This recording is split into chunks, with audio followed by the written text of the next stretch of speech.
বৌমা শাশুড়ির এই ঝগড়ার প্রধান কারণ হচ্ছে জেনারেশন গ্যাপ, ঠিক কিনা? শাশুড়ি এক জেনারেশনের আর বৌমা আরেক জেনারেশনের। শাশুড়ি ভাবে একরকম, বৌমা ভাবে আরেক রকম। শাশুড়ি চায় বউর উপর খবরদারি করতে, বউ চায় শাশুড়ির উপর খবরদারি করতে। এই ডমিনেটিং এর কারণে কিলাকিলি আছে না নাই? আহা, এটা ঠিক না।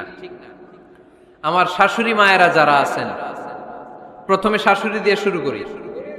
আমার মাইকের আওয়াজ যে ঘরগুলাতে যায়, আমার শাশুড়ি মাদেরকে বলবো, বউদের উপর অত্যাচার করবেন না।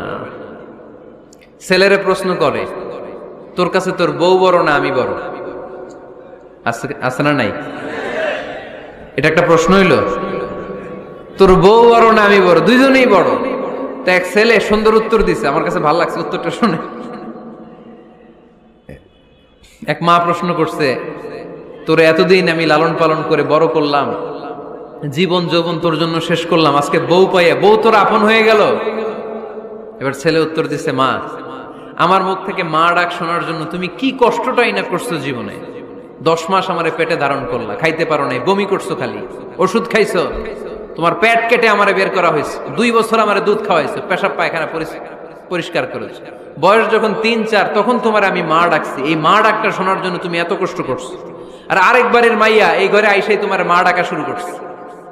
যেই মেয়েটা তোমারে মা ডাকে সে আমার আপন হবে না কেন মা?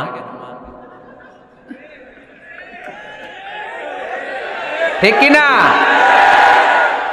এই মা ডাক শোনার জন্য তুমি এত কষ্ট করলা, আমার লালন পালন করলা, 10 মাস পেটে ধরলা, পেশাব পায়খানা পরিষ্কার করলা, এরপরে মা ডাক শুনতে পারছো। আর আরেকবারের মেয়ে জানা নাই চিনা নাই এসেই তোমার ডাকা শুরু করছে মা। তো যে আমার মারে মা ডাকে তার স্থান তো আমার কলিজায়, ঠিক কিনা?